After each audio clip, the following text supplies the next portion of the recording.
Assalamualaikum warahmatullahi wabarakatuh. Alhamdulillahirabbil alamin. Wassalatu wassalamu ala asrafil anbiya'i wal mursalin wa ala alihi wa sahbihi ajmain, amma ba'du. Yang saya hormati Ibu Siti Nur Cahyati, SAGMAG, selaku pembicara pada hari ini, serta teman-teman kalam yang saya banggakan. Pertama-tama marilah kita panjatkan puja dan puji syukur kehadirat Allah Subhanahu wa taala atas limpahan karunia-Nya sehingga kita bisa hadir dan melihat kalam pada hari ini dengan sehat walafiat. Tak lupa salawat dan salam semoga selalu tercurahkan kepada junjungan kita Nabi Muhammad Sallallahu Alaihi Wasallam yang telah membawa kita dari zaman kegelapan hingga zaman terang benderang. Perkenalkan, saya Salsabila Az-Zahra selaku pembawa acara pada hari ini. Sebelumnya saya ucapkan terima kasih banyak kepada Ibu Siti Nur Cahyati SAGMAG yang telah hadir dan menyempatkan waktunya untuk kegiatan hari ini. Selamat sore Bu Siti, bagaimana kabarnya hari ini? Ya, alhamdulillah. Alhamdulillah. Kalau begitu, tanpa lama-lama langsung saja kita mulai kajian hari ini. Ya. Tema kajian kali ini mengenai pergaulan bebas. Menurut Ibu, pergaulan bebas itu apa sih, Bu? Oke, saya jawab ya. Sebelumnya, Assalamualaikum warahmatullahi wabarakatuh. Waalaikumsalam. Sahabat kalam yang dirahmati Allah, terima kasih atas waktunya. Pada sore hari ini saya diundang oleh tim kalam Rohis Al-Kafi SMA Karangrejo dalam rangka kegiatan podcast gitu ya. Ya, mudah-mudahan kegiatan ini nanti bisa berlanjut dengan baik.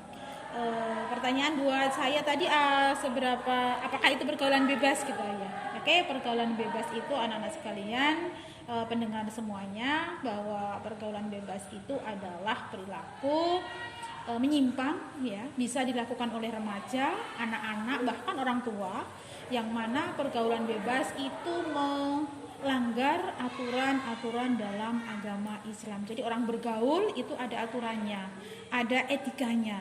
Jadi mereka menghiraukan itu demi melampiaskan rasa senangnya seperti itu, sehingga dia tidak tahu batasan-batasannya.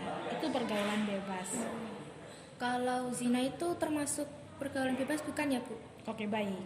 Untuk zina, saya kira zina itu adalah bagian dari pergaulan bebas ya, karena zina itu apa sih yang disebut zina ya?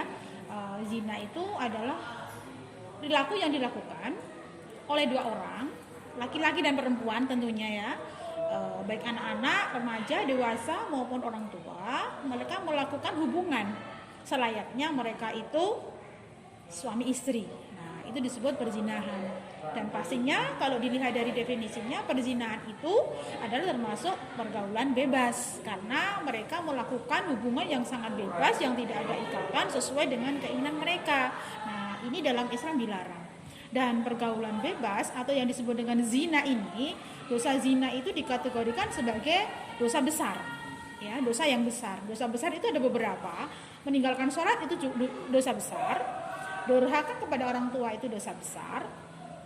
Berzina itu juga dosa besar. Musyrik dosa besar. Jadi zina ditempatkan di dalam dosa besar karena efeknya sangat buruk dan itu sangat dimurkai oleh Allah. Yang dikategorikan oleh berzina itu seperti pacarankah atau bagaimana, Bu? Oke, ya baik. Apakah pacaran itu termasuk berzina atau tidak ya? Kira-kira menurut kamu berzina? Ya. Masuk ya, karena pacaran itu mengarah kepada perzinahan karena melakukan hubungan antara laki-laki dan perempuan yang tidak ada ikatan suami ataupun istri. Namun demikian, kamu harus tahu bahwa zina itu tidak hanya seperti itu saja. Zina itu ada beberapa kategori. Ya. Satu disebut dengan zina laman. Kemudian ada yang disebut dengan zina muhson. Ada yang disebut dengan zina ghairu muhson.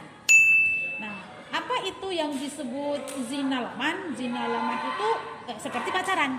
Melakukan hubungan seenak sendiri laki-laki dan perempuan, yang penting I love you ya, menyatakan rasa suka begitu ya. Itu mereka sesuai dengan keinginan hatinya gitu, dan tidak ada ikatan apa-apa.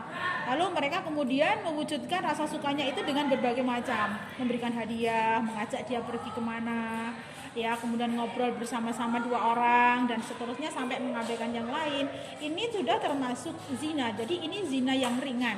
Kalau di dalam surat Al-Isra 32 itu disebut wala taqrabuz zina, mendekati zina.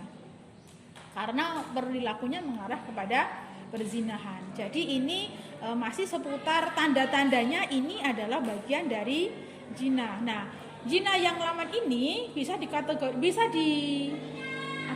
terwujud satu dari mata, ya, dari matanya, jadi pandangan, ainun ya, ainun itu matanya. Jadi matanya ketika melihat pasangan, melihat seseorang yang dianggap ya saya tertarik dengan dia nih, ya, lihat matanya, tatapan matanya sangat menarik, itu sudah zina mata, ya. Jadi ketika bertatapan atau melihat tampilannya itu sudah bergetar, sudah tertarik, itu namanya zina mata. Lalu zina kolbun itu hati, ya, hatinya ketika membayangkan dia, merasakan dia, itu rasanya panas dingin gitu, itu hatinya sedang berzina gitu. Lalu tangan, ainun, nah, yatun itu zina tangan, dimana tangannya ini sudah mulai melakukan action gitu, mungkin mengelus rambut, mungkin mengelus pundak, ya, mungkin menggandeng, nah, itu sudah kepada yatun, itu kategorinya yang tadi. Lalu ada yang muhson ini adalah jenis zina yang besar, ya, di mana ini dilakukan oleh orang-orang yang sudah menikah.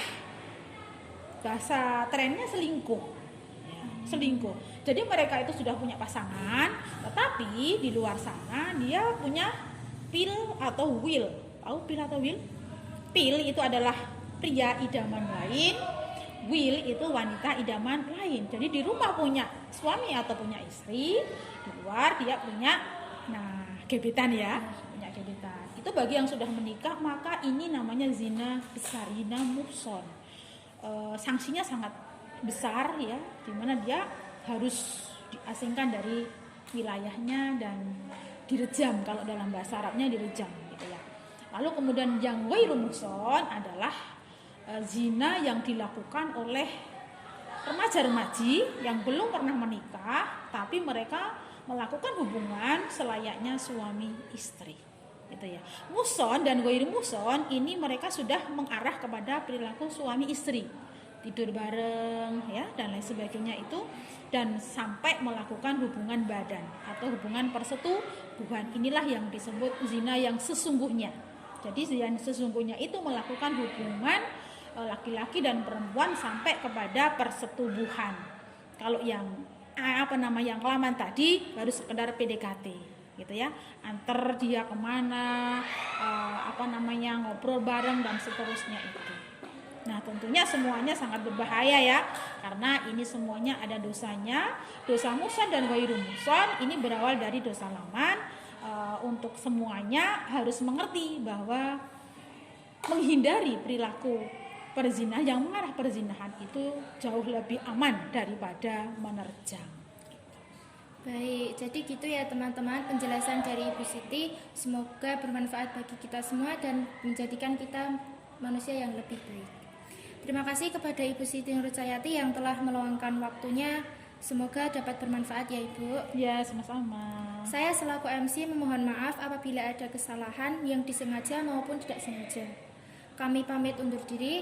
Wassalamualaikum warahmatullahi wabarakatuh. Waalaikumsalam warahmatullahi wabarakatuh.